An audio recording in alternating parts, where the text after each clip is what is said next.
Hi, I'm the Moorlander and this is Moorlander Tactical. Today we're going to talk about, as you've seen in the thumbnail, we're going to talk about helmets. And I've got 5 reasons that if you're thinking of picking up a bump helmet or even a ballistics helmet, I guess, 5 reasons why you should. The last one hopefully is a little bit more obvious, but yeah, we'll look at 5 reasons why you should do. Now, before we do, just kind of quickly though, talking about helmets themselves, there's a lot of talk about people saying you don't need to wear a helmet. There's a lot of people saying that you should wear a helmet. The decision to wear a helmet or not is 100% down to you. Now, you're probably watching this because you are considering getting one. So there's no real right or wrong whether you should or you shouldn't. But as I mentioned, you're probably looking at this because you are thinking of getting one. And if you're thinking of getting one, then really you should just probably get one. But hopefully these 5 reasons today will hopefully cement it for you. Now, as far as helmets are concerned, there's 2 types of helmets that you can go for.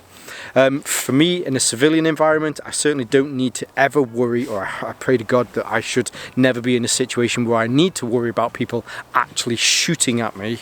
I don't really need to worry about ballistics helmets, but there are ballistics helmets out there. If you want to pick up a ballistics helmet and use a ballistics helmet just for the fun of it, then there's no reason why not. There are lots of credible sites that you can pick up a lot of army surplus ballistic helmets from, which are great. The Mitch helmet has been around for a long time, and you can pick those up reasonably inexpensive, and you know, you can kind of tailor them and you can do certain things to them. Some of the bits you have to jerry rig certain things on there, but there are rail mounted systems, there are different things that you can add to those. You have to add them to them yourself. The difficulty, or one of the things that you will certainly notice if you go for a ballistics helmet is the weight of them. That's why people that have served in the military generally have reasonably thick necks, because of the weight of the helmet. Now, in the military they do still use these, and these are bump helmets. So a bump helmet is designed to mimic the real-life equivalent ballistic helmet, and to have the rail-mounted systems, to have things like Wilcox mounts on the front for NVGs, all of the kind of things that you'd expect from a ballistics helmet, but they have them here in these bump helmets. Now, the difference with a bump helmet is that there is absolutely zero ballistic protection as far as, you know, genuine real live rounds are concerned. For how I use it, for skirmishing, not having to worry about a 6mm BB hitting me on the back of the head is nice. It's definitely less concerning than, say, maybe a 5.56 in the back of the head. But whether you choose to, again, go for a genuine ballistics helmet, or whether you prefer to go for a bump helmet like this, is completely up to you. Again, there's no right or wrong. What you'll generally find with the ballistic ones is they're a little bit more heavier. These are still quite a weight. When you first start running around with these, you will notice it, and the more that you add to these, again, the more you'll find that it adds an additional weight to these. As far as your bump helmets are concerned, there's some excellent manufacturers out there. You can even go to the likes of OpsCore, Team Wendy. They have their own bump helmets, which are, you know, £300–400, but they're the best of the best. This is from PTS Syndicate, which are a Hong Kong company. They have the license from MTech. This is their Flux. This is really nice. It's a higher on the scale as far as price is concerned. But the quality of this helmet really is nice. But then you can pick up some that are £30–40. In fact, some of the other helmets that we have here, I would class as budget helmets. They are replicas of real life helmets, or replicas of real ballistic helmets. And the quality of them is excellent. And then you can buy some really cheap ones. I think the important thing with that is that there shouldn't be any kind of snobbery. If you can afford to buy a Team Wendy bump helmet, then do it. That's great. I'm glad that you can afford that sort of stuff. If you can only afford a Combat UK helmet, which might be, say, £30, who cares? It's a helmet, it works for you. no snobbery in kit whatsoever. Now, so we will go into, so I did mention, so there'll be 5 reasons on why you should definitely wear a helmet. Now, the first reason that you should wear a lid like this is protection. A helmet will protect your head from lots of different angles, from lots of different reasons as well. Whether that's falling over and hitting your head against something, whether that's something from above coming down and dropping on your head, it will protect you from that. And also, again, for in my use, if it is that I'm on a day out skirmishing, projectiles coming in and bouncing off here. And also just banging your head against stuff. One of the big things that really changed my mind on purchasing a helmet, I play at Anzio camp, and it's an old US military base, and there are barracks or old barracks in there, and when you go into some of the old barrack rooms, they still have the brackets by the windows where the shelves used to be. You can be in a window in a firing position, then you then move around to take cover. I can't count the amount of times that I've hit my head on the steel brackets and end up cutting my head. There's also been other days where in the morning I've had a helmet on, I've been doing certain things, and then BBs come in, they hit the helmet. One, it's good so you definitely know that you've been hit. You can call your hits, which is the most important. And then 2, in the afternoon, if it's been hot, I've took my helmet off, and then say 3 or 4 BBs have hit me on the back of the head, and it's just like, oh, they're just the absolute pain, especially because you know you'll go around a corner or somebody do it from behind, and they're just knobheads, and they just, yeah, full auto in the back of the head, and it really hurts. So the protection that you get from one of these is, I think, really the most important thing, and that's probably the main thing that you should consider is the protection that you get from these. But then there's extra additional things that you can get from these which will also help as well. So the second point for me is comms, because these are very easy to be able to mount your comms to. For me, I found there was quite a big difference on days when I don't have comms and I'm working with buddies and we do have comms. But being able to integrate them into a helmet like this so that you can simply take it off and everything kind of comes together, and more importantly, when it is off, your whole system just kind of sits together here. So the comms that I have on here, these are from Earmore. These are excellent and I highly recommend these. In fact, I have made some content specifically on these comms, which I'll leave a link to whichever way that it goes. So you can have this set up and they will always be, now I say always be, when you put it on, there's a little bit of adjustment. You have to make sure that they're in the right place, but when they're on, they're on. And there are a few different types of helmets that the comms connect in different ways. So the PTS one, the M-Tech Flux, this uses M-Lock on the side. Now, I really didn't put too much thought into this when I bought it, and I hadn't really thought too much about comms when I got this. A lot of the comms generally will have to stick out. So this little bit here at the side, or here at the top, it kind of pokes out a wee bit. With the M-Lock ones, it's the same adapter that you get on these, but they then have to have a little adapter underneath that so that it then fits in the M-Lock. So it almost looks like little kind of like bunny rabbit ears poking out through the side. So I don't run comms on this purposely because of the extra bits on the side. I do find that it catches on things. Whereas, so this is from a company called FMA. The FMA are a company from Hong Kong, and they make very nice replicas of actual tactical ballistics helmets. I think this is the Ops Core Fast. I forget the name of it, but it's a replica of that. I'm not going to go into whether you should purchase replicas or whether you should save up to buy the real thing, because again, I think a lot of this all comes down to the amount of money that you've got, and gear is expensive at the end of the day. If you're okay with buying a replica, then that's fine. But this, as far as the replica of the original is concerned, is incredibly nice. So this uses these fast mounts or fast rails here on the side, and the way that these work is that the adapter just kind of slides into these. It makes it very easy to be able to move these around your head, but again, when they're on, just to make sure that they're on, they're secure all day. I also find that they're a lot easier to wear all day. The difference with that you will find is though, when it comes down to the heat, wearing a helmet like this just adds a little bit more heat than just wearing your normal comms would do. But again, that's just something that you have to kind of manage yourself. Now while we're looking at this, I just want to kind of point something out on here. I don't know what the exact terminology for this is, but this helmet, the PTS one, so when this sits on your head, you have the chin strap. This sits on, it's in the right position, you put it on, you're good to go. But there's nothing else that actually kind of affixes it to your head. You do get additional pads on the inside to make sure that if this is too large or too small, you can get it so that it just sits right.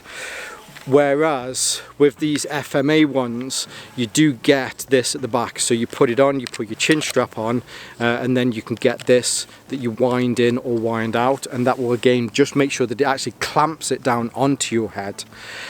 Although the M-Tech Flux one is very nice, I actually find that these are more comfortable to wear all day. This one itself, I actually picked this up from Norwich.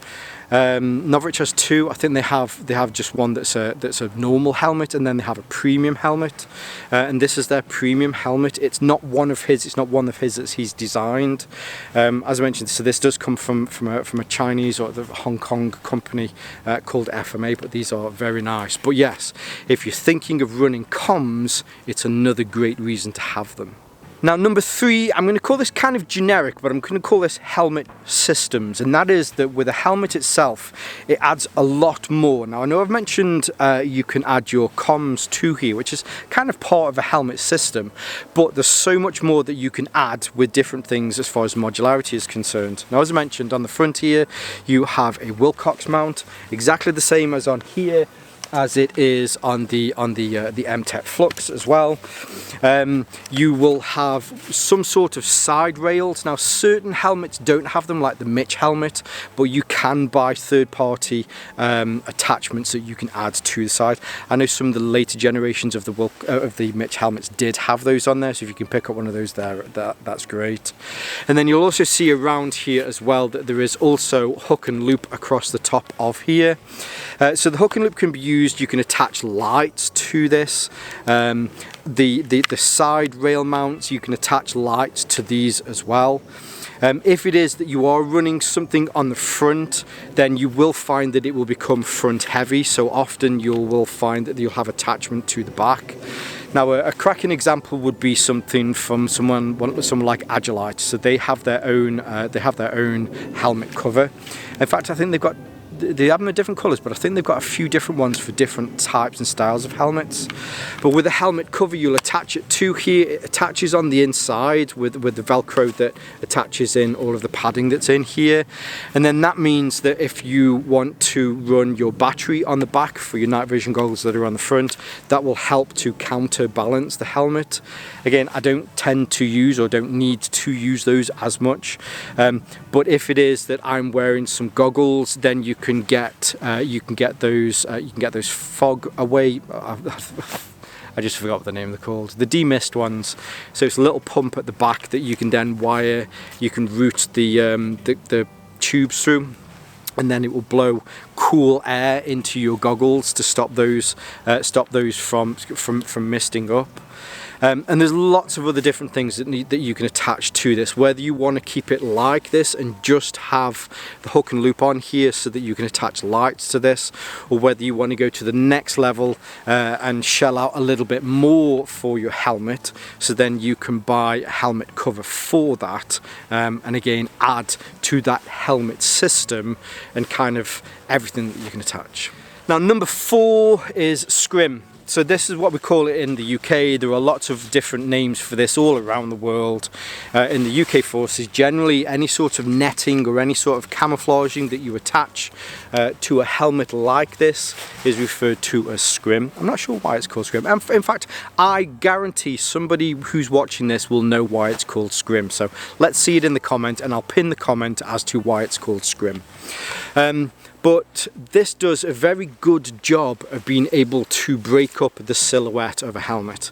When you see a helmet, it's very easy to see a person's head bobbing around. As humans, we are very in tune with certain objects, and that's the whole thing about how ghillie suits work. We can pick out in the middle of a bush with ease the silhouette of somebody's shoulders, their neck and their head. It's just ingrained into us. It's very easy for us to be able to pick that out. So what the scrim does is it just adds a layer of camouflage that diffuses that silhouette, so that you can then hopefully there's less of a chance of being seen. Now generally these work like this. So it's a piece of material that's been cut up. This is from Savota. This uses the Finnish MO5 camo, which I freaking love. I think it works really well out here in the moorlands. But just a lot of me bending over and picking shit up today, isn't there? But generally it goes over the helmet. On the inside there's a little bit of elastic, and then you can pull this to make sure that it fits on there. Not particularly difficult to do. The only thing that is a bit of a struggle sometimes is just getting it to sit just right on the helmet, because you want to make sure that it doesn't kind of mess up, because if you're wearing goggles or if you're wearing eye pro, which you should be wearing eye pro, then it can just come down below. So you just have to kind of mess around with it a little bit. This one from Savota, this is designed so that pretty much any helmet that you've got, whatever shape or size it is from any different manufacturer, you can pretty much put this onto it and it will fit. Now the one that I have on this one, this is from a Canadian company called Cockajou Tactical. This is one of the nicest ones that I've had. So this has actually got a few different layers of materials. The Savota one is just a piece of nylon and a piece of polyester that's been cut, but it's only a single piece. Whereas this one from Cockajou, there's some that's made from this net, and then underneath there's some that's made from some that isn't a net. So it really does help to break that up, because rather than just having the camo that's on here, there's different textures which you get in the natural environment. There's always different textures. That again makes it harder to be able to focus on that, or it makes it more difficult to be able to kind of pick that out from the natural foliage that's around you. Now with this one is designed specifically for this helmet. This is the same as this other helmet. So I actually liked this one from I say it's from Novorich. It's actually, like I say, it's from FMA, but I'll leave the links below so that you can see the FMA ones, which are exactly the same as the Novorich ones. But I really liked these that much that I bought two, because I have two different types of comms, which again, I made some content on both of these. Both of these are from Earmore. One is designed for airsoft. This one is a genuine dog's bollocks one, which is designed for professional military servicemen and women, and it is absolutely freaking amazing. The difference with this one is you actually get spatial awareness. So with the other one, you can hear left and right, whereas with this one you get nice gel padding on here, but you can hear above you, you can hear behind you, so you get kind of a 360-degree sweep. But then there's also a few different modes that you can change, so that if you need to listen to somebody, you can press a button so that it kind of singles out people's voices. Absolutely amazing. And again, you know, I have made some content on here, but with Cockajou Tactical, they make I think they've got at least 2, maybe 3 different ones depending on your helmet. So these are cut perfectly, so where the fast rails here on the side are, that this sweeps around over the top of them. That just means that whatever system that you've got here on the side, then it doesn't interrupt with that. Now with these mounts, hopefully you can see, so rather than coming from the top here and then down, these mounts actually mount here at the back and then come forward. It just adds an extra cool factor to it. I mean, let's be serious. But also when you're putting them on, it just makes it a little bit easier to be able to take them off as well. But back to the original point, being able to use some scrim or some netting like this certainly helps you to disappear a little bit more when you're out in natural foliage.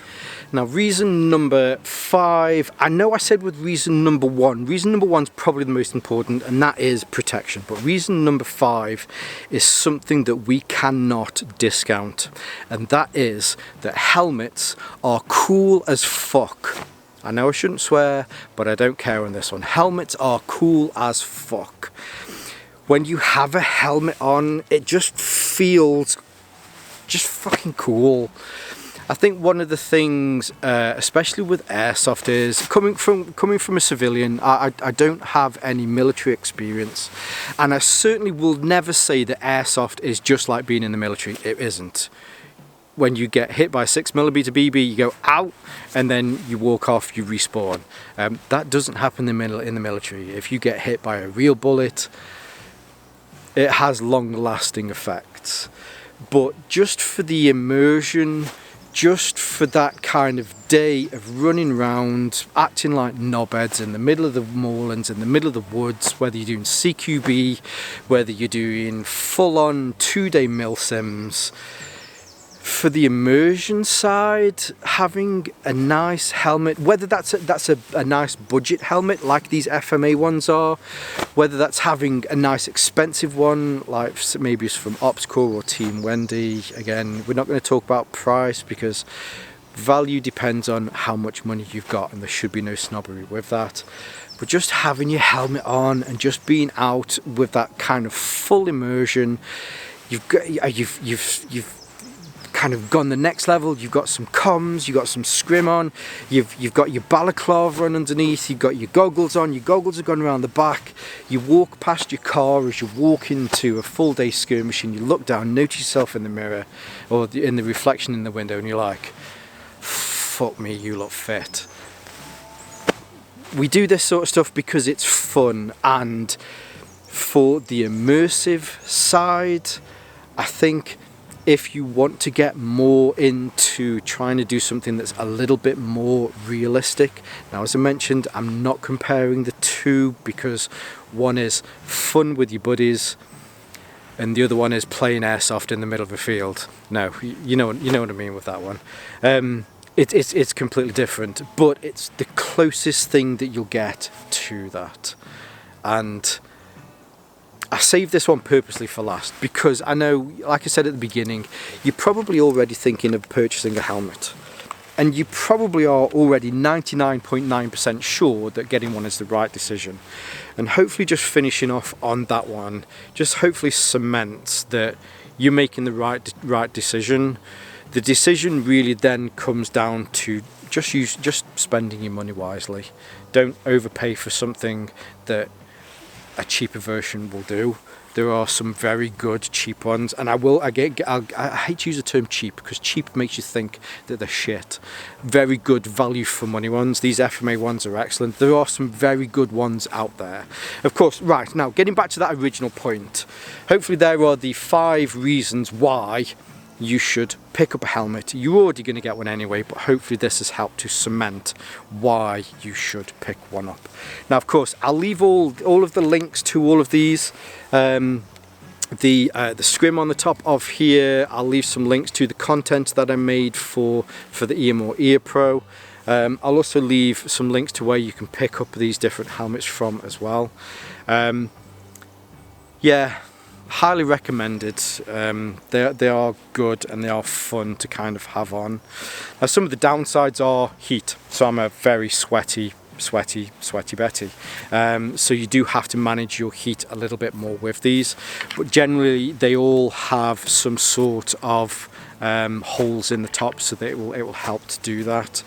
Yeah, and what I'd also say, if you do get the opportunity to put one on before you buy one, that's another good piece of advice, mainly because we all have, my head is huge, it's a freaking watermelon. I've got a 60, it's either a 59 or 61 centimeter head, so it's important for me to be able to try them on FMA do either a small, medium, or they do a large, extra large. So it's good that they have different ones, but if you do get the opportunity to try one on before you buy, it's also really useful.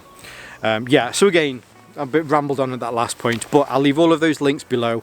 I'll leave some of my social media links so that you can see more from me here on Moorlander Tactical, and my sister channel, Moorlander EDC, where I look at more kind of everyday EDC items. And whether you're watching this on YouTube or Rumble, as always, stay safe, stay Moorlander, and stay tactical. Now the fifth one, I know I mentioned at the beginning that the first one's probably the most important, which is, you know, you're actually getting some protection. I'll put on the wrong mode for a second. Hello? That's the conversation mode. Right, where were we? By the windows, they have the old, the bits that the shelves used to be on. That person, there's a kid crying over there. Fucking hell. I allow people to walk on my land during the day, but some people, they just don't know when to shut the fuck up. This is why I guarantee that kid doesn't get put on the naughty step. Is what that child needs. Clearly that's going in the bloopers. Let's start this again. I had that on before, and when I put it on, one thing they always forget is when you're running comms, you always end up with this stupid freaking thing. Now, one of the good things is that most of these come with hook and loop little bits on them. If you watch things like Garand, which I'm sure you probably do anyway, you'll notice they always have them pinned at the back. So where you've got your hook and loop on the top, if you take this, because that's the loop and this is the hook, if you pin it onto the top at the back, then you can still have the advantage of your comms, because if you're doing a lot of CQB and you've got people using flashbangs, even if you're not using the actual comms so that you can talk to people, then you'll be able to keep these on and still be able to get some effect from them, because when those loud bangs go off, usually it's around about 80 decibels. Anything that's above 80 decibels, the active noise cancelling within here will stop that. But you can have this bit that's flopping around, so if you attach that to the back there like that, then it will stop it from kind of getting in your face all the time. There's another little tip. I'll give you that one for free. The extra little tip is don't get your face pubes caught in them. All of these have a chin strap, and the chin strap is designed to sit on your chin like that, which looks a bit weird when you've got face pubes, but all you have to do is just pull it underneath your chin, and then yeah, you don't have to worry about too much about your face pubes. But if you've got a balaclava on, you've got some face protection on anyway, it will all sit underneath these. Now I know when this is coming out, I'm trying to think what days things are coming out, but this is more on the tactical, so this is going to come out on Friday. I hope you're all good. I hope you all have a good weekend ahead of you. If you're doing some kind of pew-pewing, if you're doing some tactical stuff, if you're doing some drills, if you're doing whatever you're doing, if you're even out skirmishing. Don't forget your ear pro, don't forget your eye pro, and your gloves. You need your gloves as well. And get yourself a helmet. So that's another thing that you can try not to forget. So yeah. Have a good weekend, have a safe weekend. Yeah, I'll see you soon.